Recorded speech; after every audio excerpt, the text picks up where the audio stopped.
여기는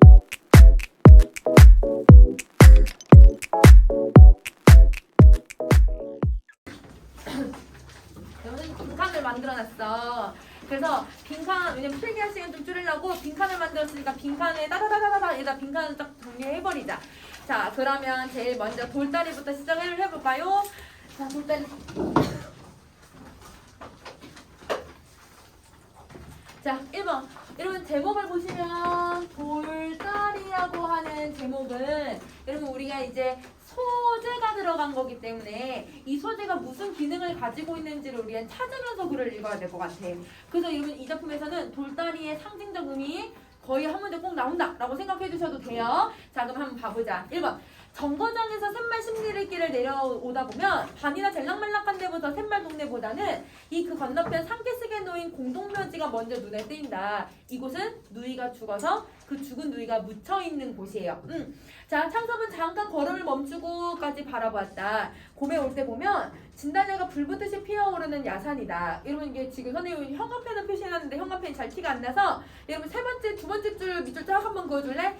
지금은 단풍철도 지나고 누릇태태한 가닥나무들만 묘지를 둘러서 듣지 않아도 적막한 버스럭 소리만 울릴 것만 같았다. 밑줄자. 세 번째 문단의 두 번째 줄부터. 거기서부터 얘들아 울릴 것만 같았다. 밑줄자. 그러면 여러분 지금 곰은 얘들아 진달래가 확 이렇게 불붙듯이 피는데 그게 아니라 여러분 단풍철도 지났고 얘들아 지금 약간 누리끼리한 얘들아 가지들이 만들어졌다고 했으니까 그러면 여기서 계절적 배경을 얘기하고 있는 거네요. 언제냐면 낙엽이 질 때니까 늦가을 아니면 여러분 초겨울. 자, 그래서 늦가을 혹은 초겨울. 자, 그러면 여러분 이렇게 가을은 두 가지 이미지를 가지고 있거든. 어떤 이미지를 가지고 있냐면 여러분 풍요의 이미지나 쓸쓸함의 이미지를 만들어내요. 그럼 여기서는 얘들아 죽은 누이의 막 공동묘지를 보고 있는데 얘들아 막 이런 풍요의 이미지를 느낄까요? 쓸쓸함 느껴야죠. 그렇죠. 그래서 여러분 늦가을이고 이 초겨울에 이 배경을 제시하고 있다는 건 어떤 분위기를 만들어내고 있냐면 황량한 분위기와 혹은 여러분 쓸쓸한 분위기를 만들어낸다. 황량한 분위기와 쓸쓸한 분위기를 만들어낸다. 그래서 여러분 빈칸 좀 칸이 작죠? 작아도 이해하고 그냥 써주세요. 자, 그 다음에 어느 것이라도 집어낼 수 없어도 창호의 무덤이 어디쯤이라고 짐작이 된다. 창섭은 마음으로 창호가 라고 불러보며 묵내 고개를 숙였다. 오늘은 동생을 만나러 온 이유가 아니기 때문에 동생의 무덤이 어디 있는지만 확인하고 묵내하고 가는 거야. 그럼 여러분 동생의 무덤이 어디쯤에 있다 딱 이렇게 꼬집을 꼽을 수 있다라고 하는 건 그 정도로 얘들아 자주 갔고 그 정도로 여러분 동생에 대한 애정이 깊다. 이걸 알 수 있을 것 같아. 자, 그럼 다시 갈게요. 자, 다만 오누이뿐으로 나이가 훨씬 많이 떨어진 누이였다. 지금도 눈에 선하다. 이름 눈에 선하대. 과거 회상 시작해버리는 거야. 자기가 마침 방학으로 와있던 여름인데 창욱은 저녁을 먹다 말고 갑자기 복통으로 뒹굴었다. 읍으로 뛰어들어가서 의사를 청해왔다. 의사는 주사를 놓고 돌아갔다. 그러나 밤새도록 열은 내리지 않았고 새벽녘에 아파하는 것도 더해갔다. 다시 의사를 데리러 갔지만 의사는 바쁘다고 환자를 데려오라고 했고 하라는 대로 환자를 데리고 들어갔지만 역시 오진을 했다. 다시 하루가 지나서 고름이 터지고 복막이 절망적으로 상해버린 뒤에야 겨우 맹장염이라는 걸 알게 되었다. 그럼 얘들아 엄청 큰 병이었다면 누이가 이렇게 오진이 되고 누이가 죽었을 때도 얘들아 억울해도 그래도 누이가 큰 병이니까 이렇게 생각을 했을 텐데 누이가 얘들아 맹장염이야. 1930년대에도 얘들아 맹장염은 얘들아 간단한 수술 중에 하나였단 말이에요. 근데 얘들아 이 맹장염으로 얘들아 내 동생이 죽었다고 생각을 하니까 너무 손쉽게 얘들아 해결할 수 있는 거를 얘들아 못하고 죽었으니까 더 억울하고 더 울분에 차오르는 거지. 그러면 여러분 이 의사의 태도는 어떤 태도를 가지고 있냐면 되게 얘들아 무관심하다. 무성의하잖아요. 그러면 의사는 무성의하고 권위적이에요. 왜? 왔다 갔다 하라고 환자한테 명령을 하잖아요. 그죠? 자, 그리고 여기서는 여러분 이때 창섭이나 창섭의 부모는 되게 막 울분 얘들아 정말 화가 나는 그런 상황이지 않았을까 예측할 수 있을 것 같아. 자, 그때 창섭은 자기도 어른이기만 했으면 필시 틀림없이 의사의 멱살을 들었을 것이다. 이런 누이의 허무한 죽음에서 창섭은 뜻을 세워서 아버지가 권하는 일단 농고에 가지 않고 일단 당시 1930년대는 농업고등학교가 제일 인기가 많았거든. 왜냐면 농사가 주로 이루어졌으니까. 그래서 여러분 농고, 그 다음에 얘들아 농대, 완전 제일 얘들아 공부 잘하는 사람이 많이 가는 곳. 이렇게 생각을 했거든. 근데 그걸 마다하고 의전을 갔대. 의사에 대한 평판이 그렇게 많이 높았던 시기가 아니었기 때문에 의전을 간다고 했으니까 아버지는 좀 반대했을 수도 있겠죠. 그죠? 자, 오늘날에 이르러서는 맹장수술로는 서울에서 정평이 나 있는 권위가 되었다. 그러면 여러분 지금 선생님이 읽은 이 5번 문단이 창섭이 의사가 된 계기를 제시해주고 있는 부분이죠. 장호가 기뻐해다오. 이번에는 내 병원이 좋은 건물을 만나서 커지는 것이다. 개인 병원으로는 제일 완비한 수술실을 실현될 것이다.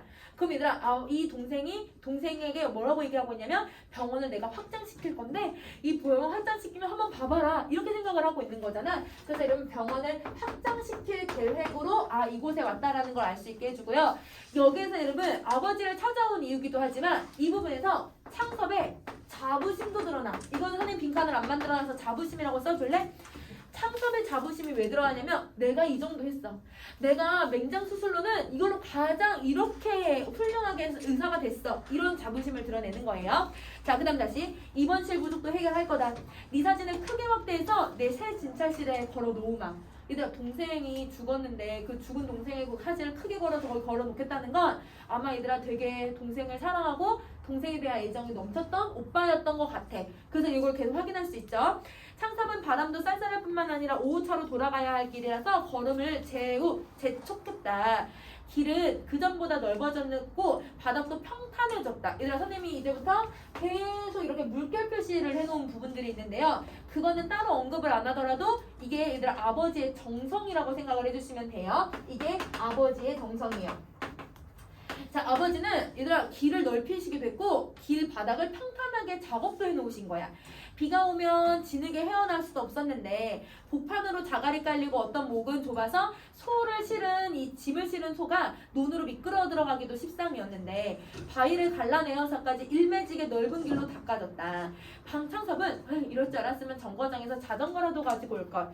그러면 얘들아 이 창섭은 아버지가 이 길을 새로 뺀 거를 몰랐던 거네. 그래서 여러분 창섭은 아버지가 길을 새로 뺀 거를 몰랐다. 자, 눈에 익은 정자나무선 논이며 돌담각을 두른 밭들도 나타났다. 자기 집 논과 밭이었다. 논등에 선 정자나무는 그전부터 있었지만 밭은 돌각 담은 아버지가 손수 쌓으신 거다. 이것도 아버지의 정성 들어가죠. 그죠? 선생님 물결 표시해놨어요. 창섭의 아버지는 근검으로 근방에서 소문났다. 근검절약으로 되게 유명하네. 그러면 아버지의 성격을 서술자가 다 얘기해주는데? 그러면 이렇게 서술자가 설명해 놓은 거를 우리는 얘들아 간접적 제시라고 했어요? 직접적 제시라고 했어요? 직접적. 그치고 거기다가 직접적 제시라고 써줘야지. 직접적 제시라고 써주자. 자, 자기 때에 와서는 밭 하루가리도 늘리지 못한 것으로 소문난 영감이었다. 그럼 얘들아 아버지가 이렇게 근검 절약하는에도 불구하고 밭을 확장시키지 못했대요. 그럼 밭을 확장시키지 못했던 이유를 4가지를 들 거거든요. 1번부터 4번까지 왜 확장을 못 시켰는지 한번 보자. 첫 번째, 곡식값보다 다른 물가들이 높아져서. 그러니까 임금이나 아니면 여러분 이런 비료나 이런 것들의 임금 이런 돈이 너무 많이 드니까 이거에 돈을 댈 자신이 없으니까 아버지는 그냥 짓는 것만 농사 짓자 이렇게 생각을 했던 거고 첫 번째고, 그 다음에 그 전대 아버지 할아버지 증조할아버지에 모르던 전대 할아버지들이나 그 증조할아버지는 모르던 아들의 유학이 또 큰 부담이었고, 아들의 유학은 도시에 가서 공부하는 거, 서울 가서 공부하는 거, 그러면 아들의 유학도 큰 돈이 드는 거고, 할아버지와 아버지가 나를 부자 소리는 못 들어도 굶긴다라고 하는 소리는 안 듣고 살도록 물려주고 가셨다. 드럭드럭 탐내 모아선 뭐 하겠니? 할아버지께서 새똥에서 맨손으로 옮겨다 넣으시던 논, 아버지께서 멍더를 손수 이룩한 밭을 더 건 논으로 더 기름진 밭이 되도록 닭달에 가기도 바르게 벅찬 표현이다. 그럼 얘들아 아버지가 이러면 세 번째, 아버지는 자기는 이 땅을 더 더 기름지게 더 얘들아 윤택하게 만드는 게 자기의 얘들아 업적이라고 생각을 하면서 사는 사람이야. 그러니까 얘들아 굳이 땅을 넓힐 필요가 없는 거네. 아버지의 가치관이 들어가 있는 거죠. 자, 그럼 빈칸 채우세요. 자, 아버지의 가치관이 너무 잘 드러나. 그리고 아버지의 가치관이 어떤 거냐면 나는 이렇게 농사를 많이 지을 형편이 안 돼. 나는 아버지들이 남겨주신 거를 더 윤택하게만 만드는 그게 내 역할이란다 라고 얘기를 한다는 건 아버지는 그럴 능력이 있음에도 불구하고 이러면 일부러 이렇게 나는 그렇지 못해. 나는 그 정도의 능력은 안 돼. 이러면 겸손한 표현을 쓰고 있는 거야. 그래서 여러분 이 부분에서는 겸손한 표현을 아버지가 하고 있다. 근데 이건 빈칸을 안 만들어놨으니까 그 아래다 써줘야 돼. 자, 이렇게 하고 얘들아 절약을 하면서 남은 돈이 있으면 그 돈으로 얘들아 품을 몇 명씩이나 데리고 다니면서 삐뚤은 논구역을 바로잡기도 하고 밭에 얘들아 다음 페이지 돌을 추려서 바람맞이로 담을 두르기도 하고 겨울에는 국을 만드는 일도 하고 그러다가 아들이 의사가 된 이후로 아들 학비로 쓰던 목까지 들여서 동네 길은 물론이고 읍가 길과 정거장 길까지 닦아내기 시작을 한 것이다. 그러니까 돈만 남으면 자기 땅뿐만 아니라 마을의 땅들을 다 윤택하게 만들기 시작을 한다는 거예요. 그러니까 얘들아 아버지가 돈이 없으니까 땅을 못 사는 거네. 이게 네 번째 이유야. 그럼 여러분 아버지는 어떤 성격이라는 걸 알 수 있냐면 네 번째 거를 통해서 아버지는 마을을 중시하고 땅을 중시하는 사람이구나. 그래서 여러분 마을 그 다음에 자기 땅 이거를 중시하는 사람이고 이런 걸 중시하는 가치관이 바로 전통적인 가치관이에요. 이건 빈칸이 없어서 여러분 써주셔야 돼요. 그래서 전통적인 가치관을 얘들아 아버지는 가지고 있었기 때문에 땅을 넓히지 못했다. 이렇게 설명을 하고 있는 거예요. 이거 썼니? 자, 그 다음 다시 가자. 자, 그래서 남을 주면 땅을 버린다고 여간 근실한 자국이 아니면 소작을 주지 않았대. 그러니까 얘들아 자기 땅을 남에게 빌려주지도 않았대. 왜냐면 빌려주면 함부로 쓰기도 하고 윤택하게 못 만든다고 생각을 하니까 자기 손을 다 이룩하고 싶은 거야. 소를 2필이나 메고 일꾼을 3명씩이나 두고 적지 않은 전답을 전부 잔홍으로 버티어왔다. 이러면 잔홍이라는 건 스스로 농사 짓는 사람을 얘기하는 건데요. 자, 이게 시대적 배경이 언제예요? 1930년대잖아요. 1930년대는 일제강점기이기 때문에 일본이 토지조사 사업을 하고 얘들아 우리나라의 땅을 막 얘들아 강압적으로 많이 빼앗아 가던 시기였거든. 그러면 여러분 농촌을 많이 얘들아 빼앗겼던 이 시기에 여러분 자장농하고 여러분 소장농들이 있어요. 그럼 여기서는 여러분 지금 자농이라고 하고 여러분 여기서는 장농, 얘들아 소농이라고 표현을 하고 있는데 지금 여러분 이 사람들이 어느 정도 비율이 있다고 하냐면 거기 이제 정확한 수치는 나오지는 않지만 여러분 대부분의 이다 30년대에 80%에서 90% 정도가 우리나라 사람들 다 소작농이었대. 땅을 빌려서 농사를 지은 거야. 그럼 그 땅이 얘들아 부족해서 그런 걸까? 일본인들이 다 지주가 되고 그치 일본 사람들이 얘들아 혹은 칭일파들이 얘들아 땅을 다 빼앗아 버리니까 그러니까 우리나라 사람들이 얘들아 소작농이 돼버리는 거야. 그러니까 얘들아 소작농들은 빚을 지고 계속 빚을 지는 악순환 속에서 살아가다 보니까 힘들게 살아가는 거고 그 일제강점기 때 얘들아 자장농으로 버텼다는 건 그만큼 대단한 노력을 했다라고 하는 걸 보여줄 수 있어. 그래서 시대적 배경이 얘들아 대부분 자장농이 소장농이 훨씬 더 많았던 이 시기에 자장농으로 버텼던 이 아버지는 진짜 얘들아 근검절약을 했고 정말 얘들아 정말 열심히 살았던 여러분 성실한 농민이었다는 걸 알 수 있게 해줘. 그래서 아버지는 누구보다도 성실한 농민이었다라는 사실을 이 시대적 배경을 보면 더 대단하다라고 얘기할 수 있다는 거죠.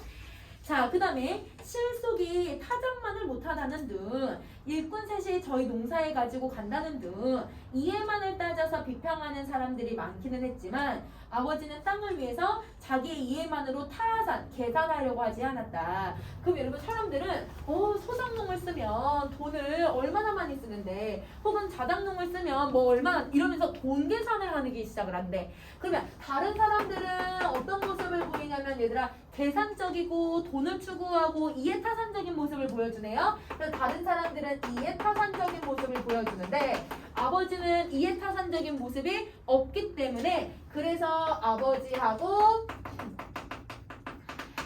여러분 이 사람들은 대조가 된다. 그래서 빈칸에 대조 쓰시고 그 다음에 이해타산적인 태도라고 써주시면 돼요. 대조 쓰고 이해타산적 쓰자. 자, 그 다음 다시 갈게. 자, 그래서 이와 같은 임자, 아버지를 가지고 있는 땅들이라 곡식은 거둔 뒤에 그루만 남은 농가 밭이되 그 바닥들의 골은 그 언저리에 있는 바름들 흙의 부드러움이 마치 시루트 모판이나 대하듯이 얘들아 땅들이 너무 얘들아 윤택하면 보슬보슬한 땅이 포슬포슬한 땅들이 생기거든요. 그 아버지의 땅은요 농사를 다 짓고 나서도 포슬포슬하대요. 자, 농사를 짓고 나면 땅에 있는 영양분들이 다 어디로 가요? 작물들에게 가니까 땅이 척박해지거든. 근데 일단 그래서 이 겨울 내내 이거를 이제 윤택하게 만들어줘야 되는 거야. 근데 아버지는 일단 이 농작물을 다 수확하고 난 뒤에도 땅이 포슬포슬 얘들아 윤택이 있어. 그 말은 아버지가 얼마나 기름지게 농사를 지어왔는지를 알 수 있게 해준다는 거지. 자, 그 다음에 이런 땅을 자, 일단 13번 이런 땅을 팔기에는 아무리 수입은 몇 배 더 나은 병원을 늘리기 위해서나 아버지에게 미안해하지 않을 수가 없었다. 이따 밑줄 그을게요. 자, 13번째 줄에 수입은 몇 배 더 나은 병원을 늘리기 위해서 밑줄 쫙 그어줘.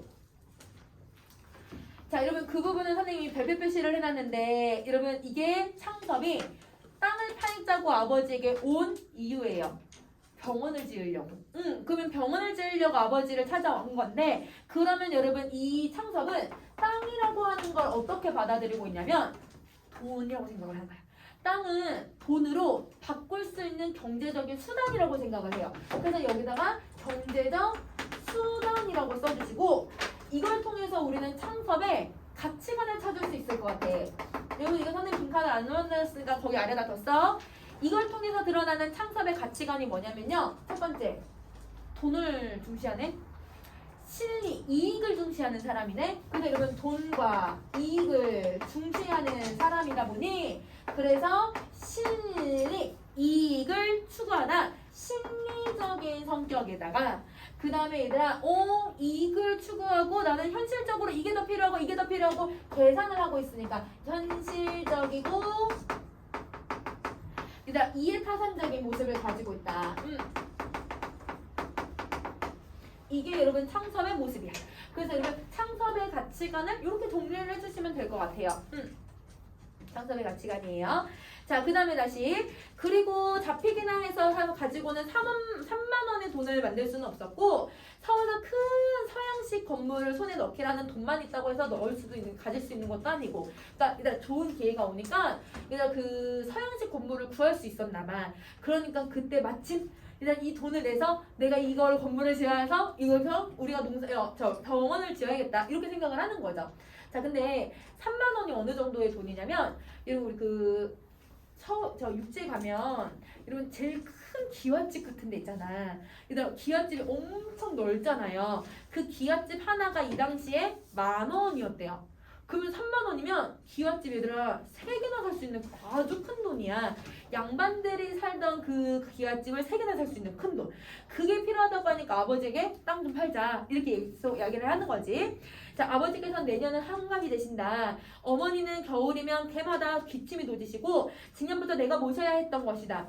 그런데 내가 시골로 다시 올 수는 없고 천생 부모님이 서울로 가셔야 한다. 한동 내에서도 당신 땅을 당신만치 못 거둘 사람들에게 소작을 주지 않으셨다. 땅 전부를 소작에 내어 맡기고는 서울 가서 편안하게 하루도 계시지 않을 것이다. 아버지가 땅을 너무 좋아하니까 소작을 한 다음에 얘들아 아버지가 땅을 다 소작을 한 다음에 아유 이 사람들이 땅을 잘 농사 지으려나 안 하려나 아버지가 전전긍긍할 게 너무 뻔하니까 소작을 줄 바에 아버지 만년은 편안하게 해드리기 위해서 땅을 전부 팔아서 없애야겠다 이렇게 생각을 해. 이거는 이들 누구의 생각이에요? 그냥 아들의 생각이잖아요. 그러니까 아들은 일단 땅을 파는 거에 대해서 자기 스스로 자기 합리화를 하는 거야. 아버지를 내가 모셔야 되고 아버지가 전전긍긍할 바에는 아버지가 그냥 걱정 없이 다 팔고 사는 게 낫지 않을까? 자기 혼자 생각하는 거잖아. 그래서 여기서 아들이 자기 합리화를 하고 있는 부분이다 라고 생각해 주시면 돼요. 자, 여러분 15번째 갈게요. 창섭은 샘말에 들어서자 동구에서 이내 아버지를 볼 수 있었다. 아버지는 시냇가에서 살얼음이 잡힌 찬물에 무릎까지 걷고 들어가서 동네 사람들을 부추겨 돌다리를 고치고 있었다. 아이고 어떻게 갑자기 오느냐? 네, 좀 급히 여쭤봐야 할 일이 생겼습니다. 그래, 먼저 들어가 있거라. 동네 사람 수십 명 세ಗೊಂ비 두 기장을 흘러내려간 다리돌을 동아줄에 엮어서 끌어올리고 있었다. 개울은 동네 부판을 흐르고 있어서 위 아래 위로 징검다리는 서너 군데가 놓였으나 하룻밤 비에 일수 넘어져서 모두 이 큰 돌다리로 통행하던 것이었다.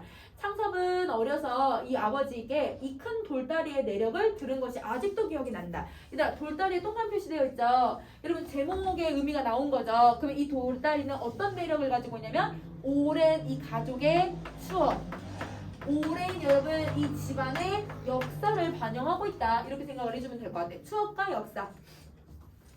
너희 증조부님이 돌아가시어다 산소에다가 상도를 해오는데 징검다리로 건널 수가 있겠니? 그래, 너희 도부님께서 다리를 이렇게 넓고 튼튼한 돌로 놓으신 거란다. 그럼 얘들아, 이 징검다리, 얘들아 이 돌다리 누가 만든 거냐면 창섭의 할아버지가 만드신 거네. 그럼 여러분 이 돌다리는요, 창섭의 할아버지가 창섭의 증조할아버지를 얘들아 어떻게 하려고, 이거 얘들아 상을 얘들아 상여를 이끌어내려고 만드신 거야. 그러면 할아버지나 창섭의 증조할아버지나 모두 약간 누구랑 성격이 비슷하냐면 창섭의 아버지랑 성격이 비슷했나 봐. 마을을 위해서 혹은 가족들을 위해서 돌다리 만들고 길 빼고 땅을 윤택하게 만들잖아요. 그러면 할아버지도 약간 아버지와 같은 그런 성향을 가지고 있었던 사람인 거야. 자, 그 다음. 자, 그 후 50년, 5, 60년 동안 한 번도 무너진 적이 없었는데 몇 해 전에 갑자기 장마에 어찌된 셈인지 가운데 가장 큰 장이 내려앉아 떠내려가 버렸다. 그 두께가 한 자는 실하고 한 자가 30cm 정도 되거든요. 그럼 두께가 30cm 정도는 되고 그 다음에 여러분 폭은 6자래요. 그러면 여러분 30cm니까 6자니까 180, 얘들아 1m 80 이 정도는 되고 그 다음에 얘들아 길이는 10자가 넘으니까 여러분 10자 얘들아 30 곱하면 얘들아 3m에 가까워지는 거잖아. 이 정도가 되었다. 자연석 그대로라 여간 열 사람의 힘으로는 손댈 염두가 나지 않았는데 그 묘구나 더구나 술과 수십 보 위에는 면의 보조를 얻어서 난간이 달린 나무다리가 있었던 터라. 그래서 이 돌다리는 동네 사람들에게 완전히 잊혀져 버린 채 던져지고 있었다. 일단 밑줄 다시 그어줘. 이 돌다리는 동네 사람들에게 완전히 잊혀버린 채 던져져 있었던 것이다. 밑줄만 그어주자. 밑에 네 번째 줄에 있어요. 자, 여러분 시대는 여러분 1930년대면요 우리나라가 근대화가 엄청 되는 시기였어요. 백화점 들어서고 전차 들어오고 전기 들어오고 1930년대 그랬거든. 그러면 여러분 시대가 막 변하던 시기잖아. 그럼 얘들아 이런 변화한 새로운 시대에 얘들아 기존의 것들은 어떻게 물에 떠내려가. 돌다리 떠내려갔어. 근데 나무다리는 어떻게 해? 새롭게 만들어져. 그러면 여러분 이게 뭘 상징하고 있는 거냐면 거기 빈칸 채우자. 변화하는 시대 속에서 새로운 문화 때문에 밀려나는 전통의 문화를 상징하고 있는 거야. 그러니까 얘들아 지금 나무다리는 근대화를 상징하고 있는 거고 그 다음에 얘들아 돌다리는 전통을 얘기하고 있는 거네요. 그래서 그거를 상징적으로 보여주고 있다라고 생각하시면 돼요. 자, 전통적 문화. 자, 물에 집에 들어가니 어머니는 다리 고치는 사람들에게 점심을 짓고 있었고 11명의 동네 여편네가 허둥대고 있었다. 다음 페이지. 웬일인데 어째 너만 오느냐? 어머니는 손자 아이들부터 보이지 않음을 물으신다. 그러니까 어머니는 손자를 너무 좋아해. 자, 오늘로 가야겠어서 아무도 안 데리고 왔습니다. 오늘로 갈 걸 뭐하러? 오늘 이제 어머니께서 서울로 모셔갈 채비를 하러 왔다우. 서울로? 제발 아이들하고 한 데서 살아봤으면 소원이 없겠다. 자, 여러분 어머니의 소망은요 이거예요. 농촌이 싫지는 않아요. 어머니도 평생을 농촌에서 살아왔으니까 어머니의 소망은 단지 손자들과 함께 하는 거야. 근데 이 손자들과 함께 산다는 건 농촌을 싫어하는 건 아니다.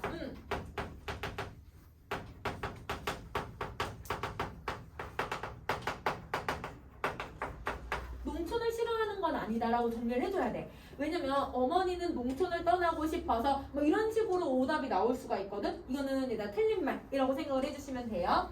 농촌을 싫어하는 게 아니다. 자, 그 다음 갈게. 30번. 일단 30번에 별표 표시 혹시 들어가 있니? 여러분 이거는 창섭의 가치관이 잘 드러난 부분이어서 여러분 요거는 꼭 여러분 다 읽어보셔야 돼요. 갈게요. 아버지는 아들의 뒤를 쫓아서 이내 겨울에 들어왔다. 의사인 아들은 마치 환자에게 치료 방법을 이르듯이 냉정히 차근차근 이야기를 시작했다. 여러분 이게 직업적인 부분도 있을 거고 얘들아 이 창섭의 성격일 수도 있을 것 같아. 애들이 누가 껐나 보다. 건 적이 있어. 뭐냐?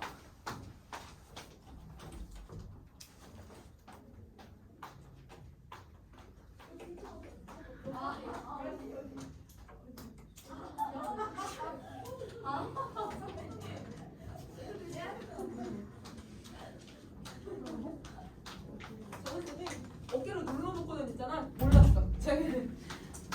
내가 시겁했네. 자, 그다음 다시. 자, 여러분, 의사니까 여러분 되게 냉철하게 판단해야 되는 직업이잖아요. 그런 직업적인 부분도 있을 거고 창섭의 원래 성격일 수도 있고 냉정하다라고 이렇게 표현을 하는 거야. 자, 외아들인 자기가 부모님을 진작 모시지 못한 거. 그리고 한 집에 모이려면 자기가 병원을 버리기보단 부모님이 농토를 버리고 서울로 올라오는 게 순리래. 얘들아, 이 순리라는 게 누가 정한 순리지? 자기가 정한 순리잖아요. 그러니까 여러분 이거는 자기만 생각하고 선택을 한 거네. 부모님을 생각한 게 아닌 거야. 이기적인 생각인 거야. 그래서 여러분 거기 순리라고 하는 게 이기적인 생각이에요. 자기만 생각하는 거지. 병원은 나날이 환자가 늘어가지만 입원실이 부족해서 오는 환자의 3분의 1밖에 수용하지 못한다는 거. 지금 이 시국에 큰 건물을 새로 짓기라는 건 거의 불가능해. 왜냐면 일제강점기니까 조선 사람들에게 얘들아 이렇게 땅을 짓게끔 못했거든요. 법을 안 줬거든요. 자, 그리고 마침 교통 편한 자리에 3층 양옥이 하나 난 것. 인쇄소였던 집인데 전체가 콘크리트에서 방화방공으로 가치가 있었던 것. 그리고 3층은 산림증과 직공들의 합수실로 꾸미던 것이라서 입원실로 변장하기가 쉽다는 점. 각 층에 수도나 가스가 다 들어온다는 거. 그러면서 가격은 염화돼 싼 거. 그러니까 상대적으로 싼 거. 그 다음에 염하기는 하지만 32,000원이라서 지금의 병원을 팔면 15,000원쯤은 받을 수 있지만 그거는 새 집을 고치는 데와 수술 시의 기계를 완비하기는 데 다 들어갈 것이니 집값 32,000원은 따로 있어야 할 것. 시골에 땅을 둔 데야 1년에 고작 3,000원의 심리가 떨어질지 말지 하지만 땅을 팔아서 여기 밑줄을래? 밑에서 두 번째 줄부터 시골에 밑줄 긋자. 자, 여러분 시골에 땅을 둔 데야 1년에 고작 3,000원의 실리가 떨어질지 말지 하지만 땅을 팔아다가 병원에 계속 이런 다음 페이지까지 계속 줄 그으세요. 확장해 놓으면 적어도 1년에 10,000원 하나씩을 이익을 뽑아낼 자신이 있다는 거. 돈만 있으면 땅은 이담해서라도 서울 가까이로도 얼마나 좋은 것을 살 수 있다는 것까지 얘들아 밑줄 딱 그어줘. 그러면 여러분 아버지를 이제 설득하는 부분이잖아요. 근데 그 설득하는 부분에서 선생님이 왜 마지막에 밑줄을 그었냐면 아들이 계산적이죠.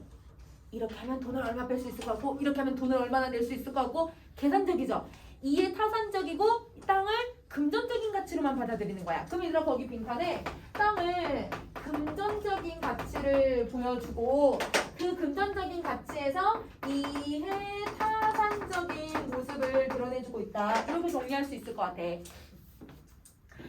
자, 아버지는 아들의 의견을 끝까지 잠잠히 들었다. 자, 그럼 이렇게 넘어가시고 자, 그 다음에 점심이나 먹어라. 나도 좀 생각 좀 해봐야겠다라고 대답을 했다. 자, 그럼 여러분 이렇게까지 하면 여러분 지금 창섭의 이야기 정리했죠? 그럼 여러분 우리 창섭 정리 하나 안 한 거 있는데 얘들아 그치? 6쪽에 빈칸 하나 남아있을 거야 얘들아. 6쪽에 우리 빈칸 채워볼까? 6쪽 걸로 가세요. 6쪽의 중간에 30번 창섭의 입장 부분에 빈칸 채워줘야 되죠. 그죠? 거기다 빈칸 채웁시다. 서술자가 이 창섭의 말을요 아마 한 20분 30분 넘게 혼자 얘기했을 거야. 근데 그거를 단줄로 얘들아 이거 한 열 몇 줄로 그냥 요약해서 제시를 해버린 거네. 요약적 제시를 쓰죠. 근데 얘들아 창섭의 말투나 창섭의 감정을 얘들아 우리 대화를 하면 알 수 있어. 얘들아 뭔가 말이 얘들아 여기 막 떨림이 있으면 이 사람 좀 약간 울먹울먹 하고 있나? 이렇게 생각할 수도 있고 아니면 얘들아 이 사람 말이 잘 안 나. 혹시 무서워하나? 두려워하나? 이 말투에서 여러분 이 사람의 심리를 느낄 수 있잖아요. 근데 말투를 대화를 다 배제를 했어요.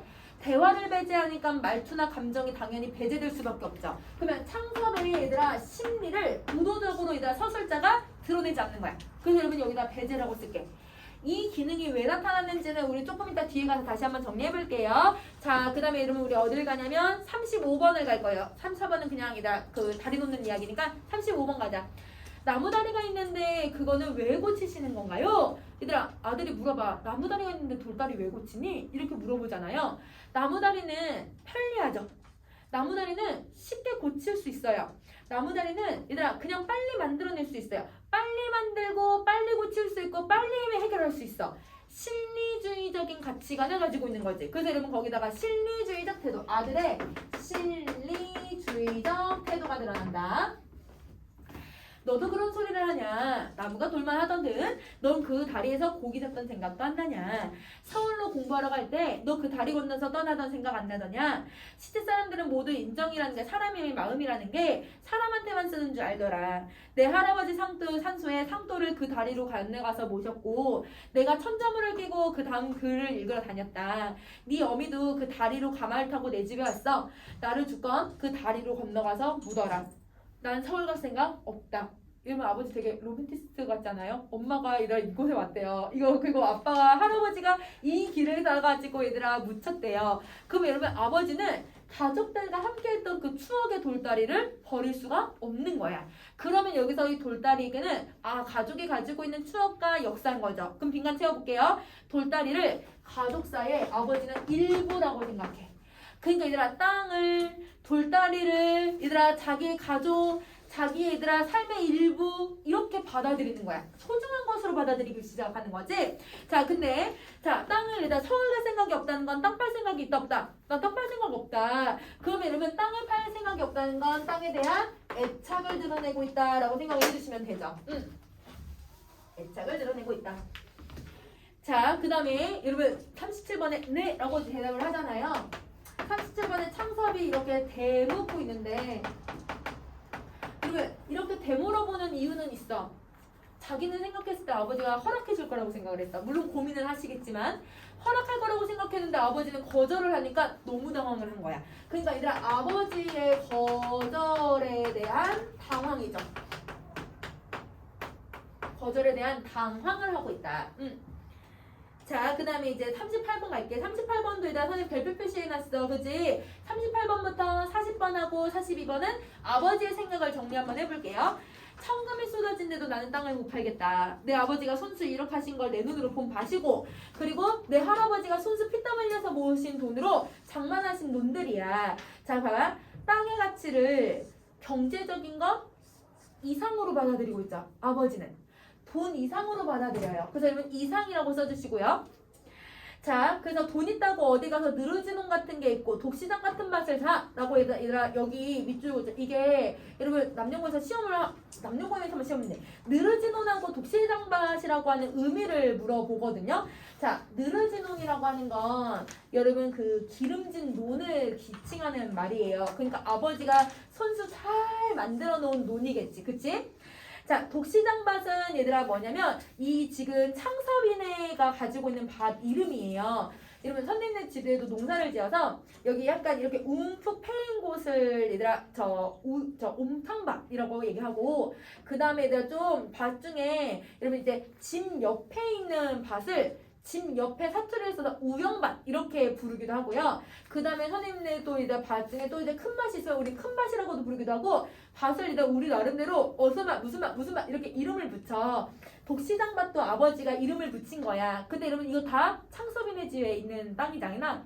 이 땅은 모두 다 아버지가 윤택하게 기름지게 만든 거기 때문에 절대 아버지는 이걸 어디 가서 살 수 있겠냐, 절대 못 판다, 이런 입장을 가지고 있는 거지. 그러면 여러분 지금 이 두 선생님이 얘기했던 그 느르지 논과 독시장 밭은요 어떤 의미를 가지고 있냐면 아버지의 정성이 담긴 공간이고요. 이 공간은 얘들아 누구보다도 기름진 밭의 의미를 가지고 있고요. 그리고 여러분 이 공간은 아버지가 절대 물질적으로 교환하고자 하지 않는 공간이야. 그래서 여러분 물질적인 것으로 교환하지 않으려고 해요. 아버지는. 그래서 이런 모습을 가지고 있다. 물질적인 것으로 교환하지 않는다. 자, 그래서 여러분 요거는 이런 의미를 물어보는 문제가 자주 나왔어가지고 좀 기억을 해주시면 되고요. 자, 그럼 다시 할게요. 느르지 논둑의 선 느티나무는 할아버지가 심으신 거고 저 사랑바당의 은행나무는 아버지께서 심으신 거다. 그 나무는 이따 뒤장 넘어가서 빈칸은 나중에 정리할게. 뒤장 넘어가. 밑에서 설 때마다 나는 그 어른들의 동상이나 다름없는 경건한 마음이 솟아오르기는 한다. 땅이라는 걸 어떻게 일시에 이해를 따져서 사고팔고 하겠느냐. 땅이 없어 봐라. 집이 어딨고 나라가 어딨는 줄 아니? 땅이라는 건 천지만물의 근거야. 자, 여기 빈칸부터 넣을게요. 여러분, 땅이랑 집이 없으면 나라의 근간이 서지 않는데요. 그러면 이게 당시에 땅이나 농사가 이러면 이 나라를 나라의 중심이 되는 본질이고 근간이라고 생각했던 시대가 있었거든. 이게 전통적인 가치관이야. 그럼 여러분 거기에다가 전통적 가치관이라고 써주고. 근데 여러분 잡으세요. 지금 시대적 배경이 언제예요? 일제강점기잖아요. 우리는 뭘 빼앗겼죠? 나라를 빼앗긴 상태잖아요. 그러니까 여러분 아버지는 나라를 왜 빼앗겼는 줄 아느냐? 이런 땅이나 집이나 우리가 제대로 간수를 못했기 때문에 이걸 빼앗긴 거야. 아버지는 이렇게 생각을 하는 거야. 그러니까 여기서 나라를 빼앗겼다. 이것도 얘들아 가장 근본을 잊어서 빼앗겼다라고 아버지는 생각을 하는 거죠. 그래서 여러분 근본을 잊어서 이게 빼앗겼다라고 생각을 한다. 이거는 여러분 선생님 안 써놔서 거기 아래다 써주시면 돼요. 그래서 근본을 잊어버려서. 자, 그 다음 다시 할게. 돈 있다고 땅을 뭔지도 모르고 욕심만 내서 문서만 막 사모으는 사람들, 돈놀이처럼 이자만 생각하고 제 조상들과 그 땅이 어떤 인연인지도 모르고 도무지 생각하지 않는 그런 사람들, 그리고 헌신적 버리듯 그 돈을 버리는 사람, 땅을 버리는 사람들. 그럼 이제 헌신적이라고 하는 거는 관용적 표현, 속담처럼 쓰는 거잖아. 그래서 관용이라고 쓸게. 자, 다 내 눈에는 괴이한 사람들로밖에 보이지 않더라. 그러니까 얘들아, 아버지는 땅을 함부로 대하고 땅을 돈놀이처럼 생각하는 사람들은 이해할 수가 없다. 이렇게 생각을 하고 있는 거네. 자, 그럼 빈칸 옆에다 정리할게요. 땅을요, 경제적인 가치관으로만 생각하는 사람들을 뭘 하고 있다? 비판하고 있다. 이렇게 정리를 해주자. 그럼 여기까지 빈칸 다 정리하시면 아버지의 가치관 나왔죠? 그러면 여러분 선생님이랑 앞에 빈칸 채워봅시다. 자, 앞에 빈칸 남은 거 채울게.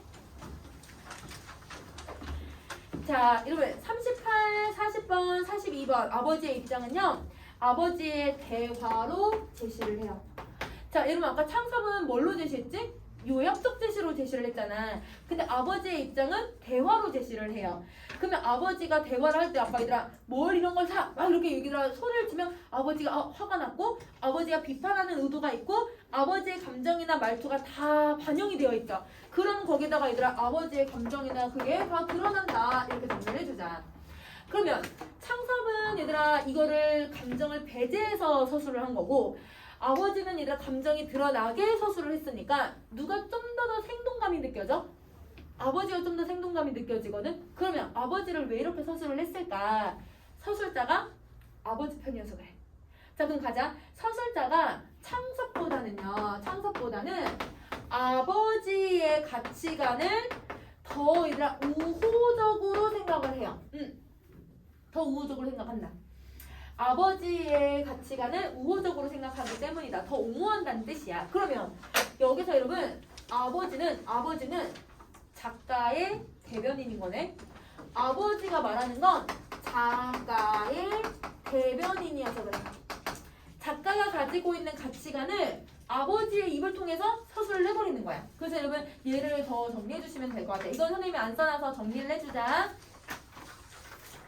자, 그 다음에 이제 어디를 가냐면 40번으로 갈게요. 아버지가 말하는 거 또 한 번 더 정리할게요. 자, 네가 누구 덕으로 의사를 했니? 내 덕인 줄 아느냐? 내가 땅 없이 뭘로? 밭에 가서 절하고 논에 가서 절을 해야 된다. 자고로 하늘 하지만 하늘의 덕이 땅을 통하지 않고는 사람에게 미치는 줄 아느냐? 땅을 파는 건 하늘을 파는 거나 다름이 없다. 얘들아, 하늘을 판다는 건 여러분 정해진 운명, 자연의 섭리를 파는 거나 다름이 없다. 그러니까 이거는 비도덕적이고 말이 안 되는 상황이라고 생각을 하는 거야. 자, 다시 하늘을 판다는 건 자연의 이치와 자연의 섭리를 파는 거나 다름이 없대. 근데 내가 자연의 이치를 어떻게 팔아요, 우리가? 이건 말이 안 되잖아. 그러니까 아버지는 말이 안 된다. 땅을 파는 건 말이 안 된다. 이렇게 생각을 한다는 거야. 자, 그러면 다시 갈게. 42번. 땅을 밟고 다니니까 땅을 우습게들 여기지. 땅처럼 응과, 얘들아 응과라는 건 보상과 얘들아 벌이 얘들아 분명하다. 이렇게 생각을 해요. 자, 여러분 선생님이 이제 30대 중반인데 선생님 친구 중에 선생님 그러면 친구니까 딱 선생님은 동갑이잖아요. 30대 중반이잖아요. 근데 얘가 여러분 뭘 하냐면요. 지금 원래 얘가 농협을 다니거든요. 농협을 다니는데 농협 다니는 날 빼고 농사를 지어. 농사를 짓는데 땅을요 이미 4개나 샀어. 그래서 얘 진짜 우리 중에 제일 부자야. 그래서 얘가 땅을 벌써 4개나 샀거든. 그래서 4개를 사고 자기가 다 불린 거야. 자기가 다 불려가지고 얘들아 맨날 얘들아 농협에서 일 끝나고 와서 반일 하면서 얘들아 돈 벌고 그 다음 주말에 가서 반일 하면서 돈 벌고 그러니까 얘들아 이번에 또 땅 또 산대요. 땅 부자가 최고다. 이렇게 땅을 계속 산대. 그러니까 걔는 매일같이 얘들아 농사를 지으면서 맨날 얘들아 그거를 농작물을 너무 잘 보살피는 거야. 당연히 그러니까 제때제때 농약 지고 제때제때 얘들아 이걸 거름 주고 제때제때 뭘 하고 하다 보면 당연히 얘들아 좋은 결실을 맺잖아. 그러니까 걔한테는 좋은 일이 계속 생기는 거야. 노력한 만큼 그게 오는 거야. 근데 선생님은 이제 촌에서 살았으니까 우리 선생님네도 농사도 짓고 동네 사람들이 농사 짓는 거 좀 보면 어떤 삼촌들은 얘들아 어떻게 하냐면 맨날 술 마시러 다녀. 맨날 얘들아 골프 치러 다니는 삼촌들이 있었거든? 옛날에 선생 어렸을 때만 해도 맨날 놀러 다녀. 그런데 얘들아 농사를 지으면 얘들 당연히 농사가 잘 될 리가 있겠니? 농사가 안 되잖아. 다른 동네는 다 풍년인데 다른 맛이 다 풍년인데 그 집만 흉년이야. 흉년이 매년 있어. 그러니까 얘들아 계속 빚이 계속 생길 수밖에 없는 거죠. 그래서 그 삼촌 나중에는 얘들아 땅 팔았어. 얘들아 뭐 그런 사람도 있어. 그럼 여러분 내가 노력한 만큼 나에게 되돌아온다. 이러면 인과응보라고 생각을 한다는 거죠. 아버지는 땅을 인과응보라고 생각해서 거기에 응과라고 표현을 하는 거야. 하늘은 차라리 못 믿을 때도 많다. 그러나 힘들이는 사람에게 힘들인 만큼 땅을 반드시 후한 보답을 해준다. 세상에 흔해 빠진 지주들 이 땅은 자기들이다 소작농들에게 다 맡겨버리고 또 도해지가 도시예요. 도시에가 앉아서 소출이라는 건 자기가 땅 빌려줬으니까 땅 빌려준 값을 받잖아요. 그걸 소출이라고 하는데 그 소출을 팔아다가 모두 도해지에 낭비해버리고 땅을 가꾸는 데는 단돈 1원을 벌벌벌 떨고 땅으로 살면서 땅에 야박한 놈들은 자식으로 치면 풀의 자식이야. 여러분 여기서 풀의 자식이라고 하는 표현을 쓰잖아요. 비속어거든요.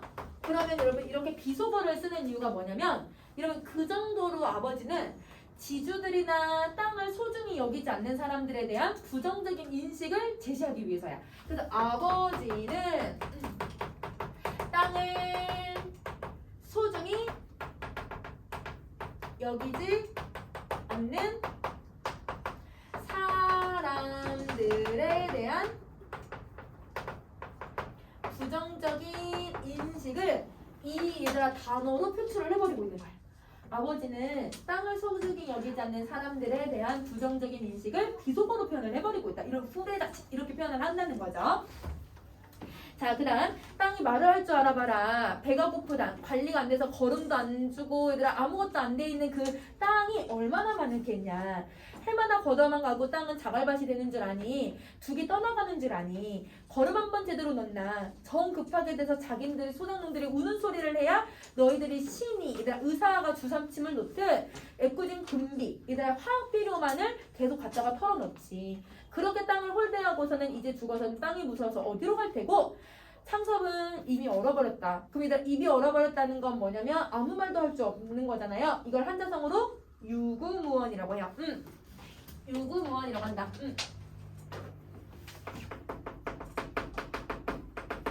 자, 그 다음 다시 가볼게.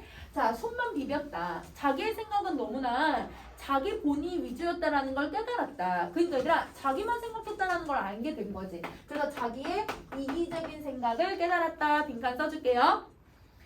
자, 땅에는 이해를 초월한 일종의 종교적 신념을 가지고 있는 아버지에게 아들의 이단적인 계획이 용납될 리가 만무했다. 자, 여러분 요거 이제 옆에다 정리해보자. 아버지는 땅에 대한 종교적인 신념을 가져. 창섭은 그 땅을 얘들아 종교적인 신념처럼 얘들아 막 이렇게 신봉하는 사람한테 얘들아 땅을 팔자고 했으니 아버지에게는 당연히 이단이라고 생각을 하는 거죠. 이런 이단적 계획이라고 생각을 하는 거예요. 자, 그 다음에 43번 갈게요. 너로서는 어떤 수단을 쓰든지 병원부터 확장하려는 게 과히 엉뚱한 욕심이 아닌 거라는 걸 내가 안다. 그러나 욕심을 부려서는 못 쓴다. 의술은 옛날부터 인술, 사람을 대하는 기술이라고 하지 않니. 매살 순탄하게 진실하게 해야 한다. 여러분 아버지는요 뭐라고 얘기를 하고 있냐면 아들아 네가 힘든 거 알고 네가 잘 성공해서 지금 이 확장하고 있는 거 아버지도 안다. 아버지가 창섭을 인정은 해 얘들아. 인정은 하지만 욕심을 많이 부려서는 안 된다라고 생각을 한다는 거죠. 자 그리고 46번 네가 가업을 이어받지 않는다고 해서 내가 널 탓하지는 않겠다. 넌 너로서 발전할 길을 열었고 그게 또 모리집의 악업이 아니라 얘들아 모리집에는 얘들아 나쁜 사람이 나쁜 행동을 하는 게 아니라 할인 사람을 구하는 그런 인수를 너가 베풀고 있으니 내가 어찌 너에게 불평을 하겠니. 다만 3, 4대에 걸쳐서 집안에 공들여온 이 논의 땅들과 이들아 이 밭들이 남의 손에 맡기는 게 그게 좀 애석하고 안타깝기만 하구나. 그럼 여러분 아버지는요 자기가 그나마 이렇게 놓은 거 그 다음에 얘들아 그 조상들이 나에게 준 거 그게 다른 사람한테 넘겨져야 된다는 아쉬움은 있지만 아들을 응원해. 아들을 이해해주고 아들에 대해서 얘들아 칭찬도 해줘. 그러니까 얘들아 아버지는 아들의 생각을 이해 못하는 게 아니에요. 이해를 해요. 근데 이해를 하지만 여러분 자기의 신념이 더 우선시가 되는 사람인 거야. 이해는 하지만 자기의 신념이 있기 때문에 자기의 이해보다는 신념을 강조하는 사람인 거야. 아버지는 자신의 이해와 신념 중에 신념을 강조하는 사람이다. 자 47번 팔지 않으면 그만 아닙니까? 그럼 아버지 소작인들에게 주고 그러면 그 돈이라도 이렇게 얘기를 하려고 하는 거야. 그러면 여러분 아버지를 완전히 이해했다고 볼 수가 없어요. 그래서 여러분 완전히 이해할 수 없다. X. 너 내가 죽은 뒤에 누가 거두니? 너도 이제 말했지만 너도 문서 쪽에서만 쥐고 서울에 앉아서 지주 노릇을 하게? 그 땅이 지주하고 자기 템에서 땅이 얼마나 골드는지 아니? 안 된다. 팔 테다. 나는 죽을 임시에는 다 팔 것이다. 돈에 팔 줄 아느냐? 나는 사람한테 팔 것이다. 얘들아 밑줄 그어줘. 돈에 팔 줄 아나? 사람에게 팔 테다. 여기 밑줄 그어주세요. 자 여러분 오른쪽에 정리할게요. 땅의 가치를 아는 사람에게 팔겠다는 뜻이야. 인간의 아는이라고 써주시고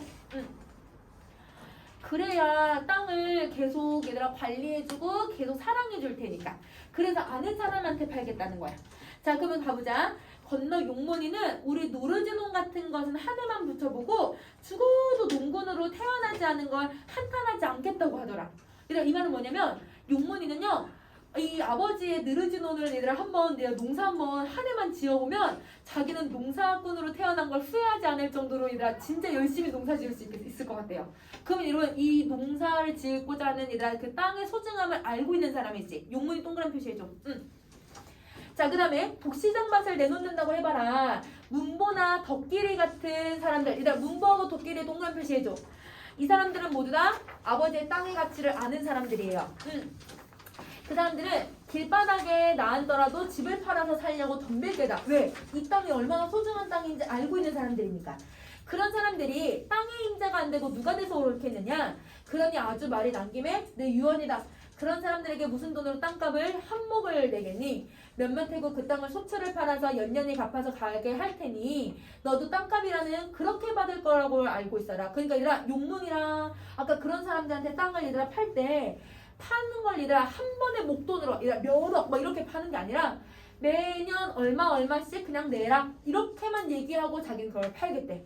그러니까 얘들아 솔직히 그러면 이익이 되는 게 아니잖아요. 그죠? 이익을 아버님 바라는 게 아닌 거지. 그치? 그럼 다시 할게. 그러면 너희 어머니가 먼저 세상을 뜨면 내가 묻을 거고 내가 먼저 세상을 떠게 되면 너희 어머니는 네가 모셔가서 서울로 모셔가서 살아라. 나는 샘말서 이렇게 시골에서 태어난 사람으로 죄 없는 밥을 먹다가 죄 없는 밥이 뭐냐면 남의 것 빼앗고 남의 것 이익을 탐내고 남의 것을 얘들아 그걸 얘들아 훔쳐서 사는 사람들 말고 얘들아 내가 정직하게 일해서 번 거 그걸 죄 없는 밥이라고 얘기를 해요. 정직하게 일해서 먹고 사는 그런 야인인 채로 흡족하게 살겠다. 그러면 여러분 아버지는 소박한 삶에 대한 뭘 드러내고 있냐면 만족감을 드러내고 있네요. 자, 소박한 삶에 대한 여러분 나 이렇게 살아도 돼 자부심을 드러내고 있네. 그러면 이거를 여러분 우리 한자성어로 안빈낙도 안분지족이라고 할 수 있겠지. 분수를 만족하는 거니까. 그래서 여러분 이게 안분지족 안빈낙도 이렇게 정리할 수 있을 것 같아. 안빈낙도 안분지족.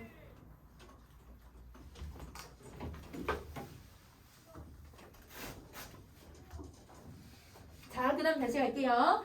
자, 50번. 자식의 젊은 욕망을 들어주지 못하는 게 애비된 마음으로 섭섭하다. 이게 섭섭하다는 게 얘들아 내가 너한테 섭섭하다는 게 아니라 미안하다라는 뜻이야. 얘들아 아들아 내가 아들의 뜻을 이루어지지 못해서 참 미안하다. 미안하다는 뜻이에요. 그러나 이 늙은이한테도 그만한 신념쯤을 지켜오는 게 있다는 걸 무시하지 말아다오. 아버지의 신념을 좀 지키게 도와다오. 이렇게 얘기를 하고 있는 거네요. 아버지는 다시 일어나 담배를 피우러 다리 고치는 데 나가 앉았다. 옆에 앉았던 어머니는 두 눈에 눈물을 쭈루루 흘렸다. 자, 엄마가 울고 있잖아요. 여기서 얘들아 어머니의 눈물은 서울로 못 가서 슬퍼하는 감정은 아닌 거야. 얘들아 그게 아니라 아버지가 어떤 마음으로 저렇게 얘들아 이야기하고 있는지 아버지의 마음을 이해하고 있기 때문이야. 그래서 여러분 어머니의 눈물은 아버지에 대한 이해예요. 이거는 선생님이 빈칸을 안 만들어놔서 옆에다 써주시면 될 것 같아요.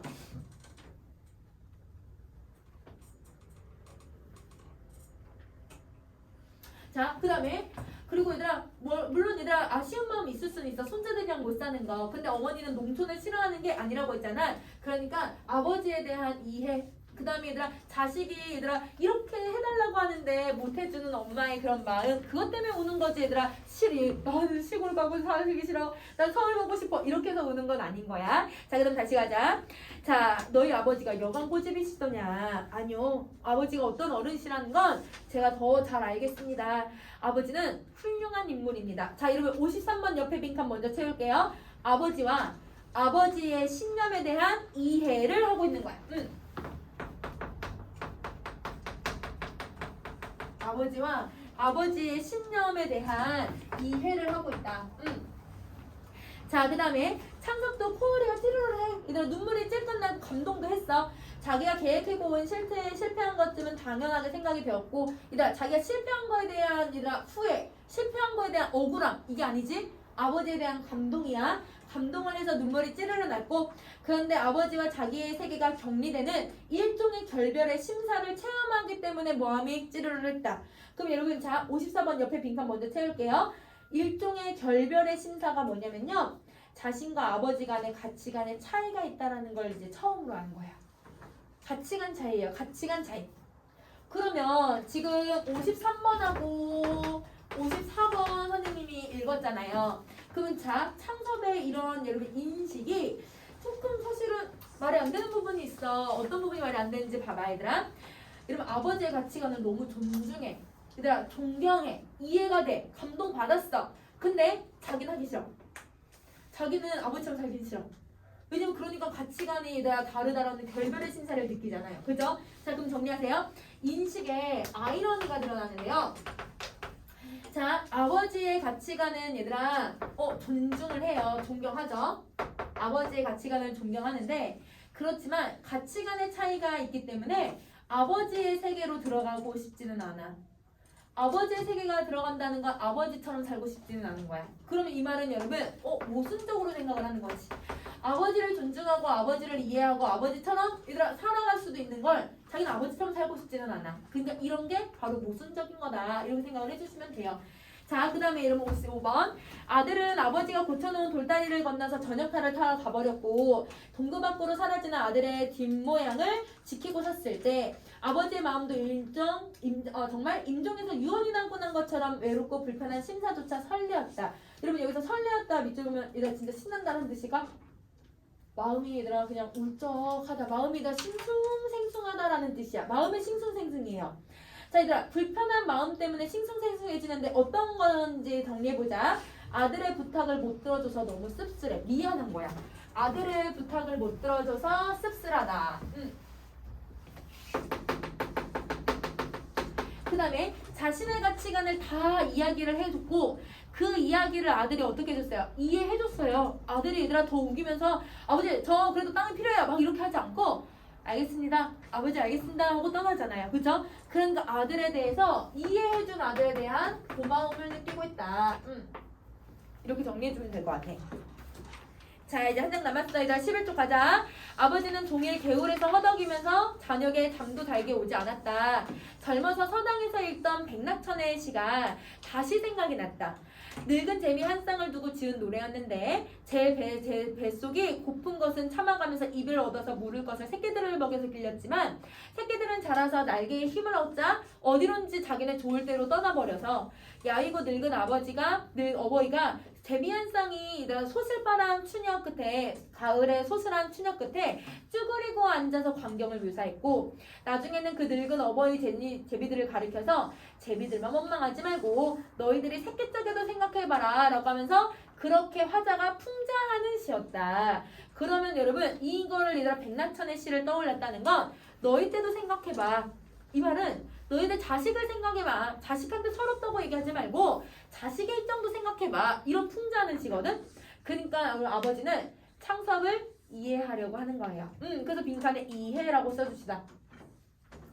그러면 여러분 우리 지금 세 번째 줄에 늙은 제비라는 말이 있거든요. 자 늙은 제비는 그럼 누구랑 비슷하냐면 아버지랑 비슷한 거죠. 그래서 아버지가 아버지 스스로와 동일시하고 있는 대상이다 라고 생각해주면 될 것 같아요. 동일시. 자, 그 다음에 얘들아 58번 가자. 노인은 어두운 천장을 향해 쓰는 숨을 짓고 날이 밝기를 기다려서 누구보다도 먼저 어제 고쳐놓은 돌다리를 보러 나왔다. 흙탕이라고 어느 돌틈에 남아있지도 않았고 첫 곳으로 얘들아 처음으로 들어가는 길이야. 가운데 들어가는 길로도 끝에 들어가는 길로도 맑기만 한 소담한 물살이 우쭐우쭐 춤추면서 빠져나갔다. 가운데 장으로 가서 쾅쾅 얘들아 둘러보았다. 발바닥만 아플 뿐 이 돌다리가 끝도 없었다. 노인은 뚜루루 집으로 돌아와서 소금 접시와 낫수건을 가지고 나왔다. 제일 낮은 받침돌에 앉아서 이 양치를 하고 세수를 했다. 나중에는 다시 이가 절인 물을 한 입 물어 마시고 일어섰다. 속에 모든 걸 씻기는 것처럼 시원했다. 얘들아 왜 이렇게 시원한 거야? 자기의 가치관을 다 이야기도 했고 자기도 자기 자식을 이해해 보려고도 했고 그러니까 얘들아 자기의 신념을 다 드러냈기 때문에 속이 시원한 거야. 자기 속이 시원하고 그리고 수염에 물을 닦으면서 이렇게도 생각을 했다. 비가 아무리 쏟아져도 어떤 한정을 넘는 법이라는 건 없다. 물이 분수 없이 늘어 떨어졌던 게 아니라 자갈이 밀려 내려와서 물구멍이 좁아졌던지 그렇지 않으면 어느 받침돌의 밑이 이 물살에 궁리어 쓰러졌던 그런 까닭일 것이다. 그럼 여러분 이 아무리 홍수가 많이 나도요. 홍수가 나요? 여러분 이 5층까지 물이 차나요? 물이 얘들아 넘친다고 하더라도 이 5층까지 차는 게 아니잖아요. 이 비가 내리는 게 홍수가 아무리 비가 많이 내린다고 하더라도 여러분 그게 정해져 있는 법이라는 거야. 얘들아 가뭄이 들어도 가뭄이 얘들아 1년 내내 가뭄이 드는 건 아니잖아. 그러니까 얘들아 어느 한정까지가 있는 게 다 자연의 이치라는 거야. 그러니까 어느 정도가 있다. 한계를 넘어서진 않는다. 이걸 얘기하는 거거든요. 그러니까 여기서 돌다리가 무너진 것도 비가 얘들아 많이 내려서가 아니라 어떤 다른 이유가 있었을 거야. 이렇게 생각을 한다는 거야. 그럼 다시 넘어가 볼게. 자, 미리 바닥을 치고 미리 받침돌만 제대로 보살펴 준다면 만년의 간들 무너질 거라는 건 없다. 그저 늘 보살펴야 하는 것이다. 사람이란 하늘 밑에 사는 날까지 하루라도 천리 하늘의 이치를 방심해서는 안 된다. 하늘의 이치를 따르면서 살겠다. 순응하면서 살겠다는 거죠. 아버지는 하늘을 순응하면서 사는 거고 그러니까 얘들아 하늘의 이치가 땅의 이치랑 똑같다고 했잖아요. 그러니까 땅을 소중히 여기면서 평생을 살겠다고 다짐을 하는 거야. 그럼 여러분 이 다짐은 무슨 태도도 만들 수 있냐면 의지 만들 수 있겠네. 그래서 여러분 선생님 이렇게까지 정리할 거예요. 자, 그 다음에 여러분 우리 빈칸을 채웁시다. 다음 페이지 13쪽.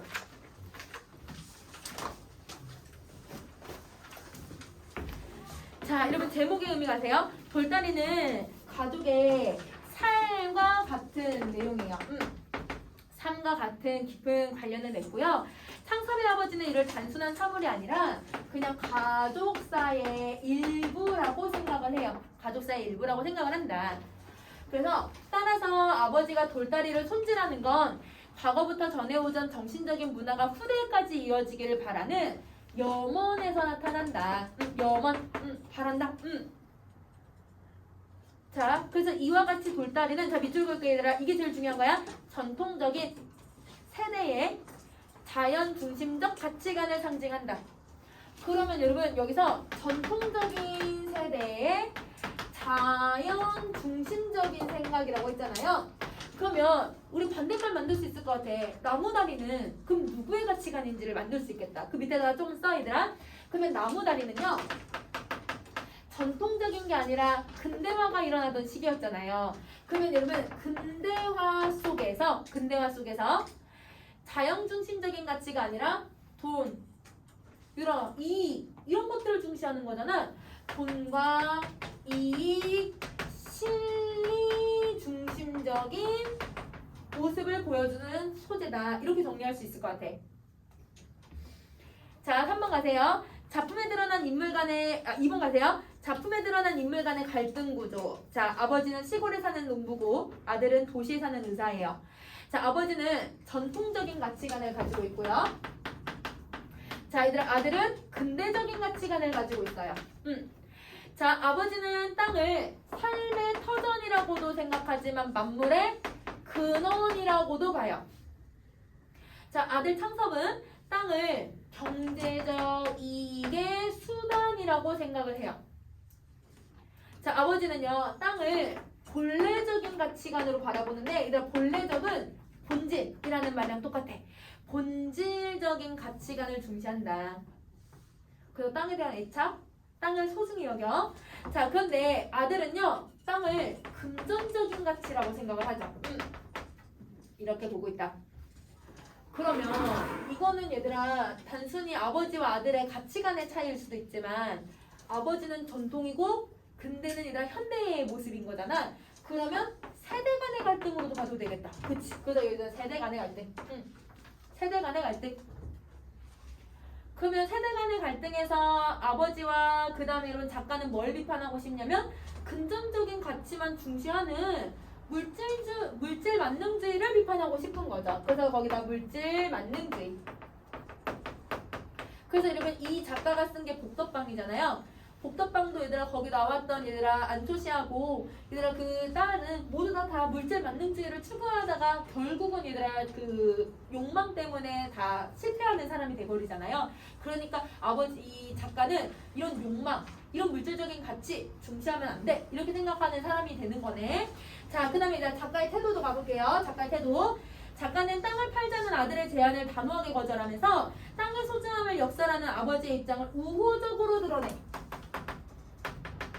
자, 그래서 이를 통해 토지의 본래적인 가치를 중시하는 전통적인 가치를 옹호하면서요, 이에 반하는 근대적인 가치를 비판하는 모습을 가지고 있다라고 정리해줄게. 자, 다음 페이지. 자, 이러면 핵심 정리 갑시다. 여러분 소재는 선생님 아까 위에 정리했으니까 그냥 여러분 핵심 정리 가세요. 자, 이런 배경이 일제강점기 말이고 농촌 마을이야. 근데 얘들아 칸이 되게 글자가 작긴 하지만 다시 한번 봐봐. 사회의 급진적인 변화가 일어났고요. 서양 문화하고 일본 문화가 전통적인 문화가 막 섞이면서 들어오기 시작을 해요. 그래서 고향의 집이랑 고향의 땅을 그 옛날에는 내 모든 거야, 내 집, 내 고향, 내 모든 거야 라고 해서 절대 얘들아 이걸 거래하지 않았었거든. 근데 이제는 사람들이 물물교환하듯이 얘들아 이거를 교환하고 도구로 생각을 하기 시작을 해요. 그래서 여러분 이 땅과 이런 것들을 도구적으로 교환하는 가치로 바라보고 있다라고 정리해 줄 거야. 그러니까 얘들아 시대의 변화하고 문화가 변화하면서 이런 모습이 나타났다라고 써주면 되고요. 자, 시점은 당연히 여러분 전지적 작가 시점이에요. 자, 전지적 작가 시점인데 얘들아 때때로 누구의 시점이 더 많이 드러나요? 아버지의 입장이 더 많이 드러나죠. 그쵸? 자, 아버지의 입장을 너무 자세히 드러나니까 서술자는 전통하고 근대화 중에 뭘 중시하고 있다는 걸 보여주냐면 전통적인 가치를 중시한다는 걸 보여준다. 자, 구성까지 더 갈게. 여러분 이 글은 시간의 흐름 들어가 있고요. 그 다음에 여러분 공간의 이동도 들어가 있어요. 근데 이게 여러분 교사용 교과서에 여러분 교과서에 118쪽에 얘들아 이 창섭이 이런 어디에 딱 얘가 내려가지고 걸어가서 얘들아 돌다리 갔다가 집으로 갔다가 이런 뭐 이렇게 왔다 갔다 하는 거 공간의 이동 나오거든. 그거 그냥 확인하면서 보면 될 것 같아. 그래서 교과서에 나오는 118쪽 확인 한번 해주세요. 자 아래 서사관례는 여러분 선생님이 그냥 다 써놨으니까 한 번만 읽어봐줘도 될 것 같아. 자 여러분 잠깐 쉬었다가 성난기계도 얼른 한번 해보자.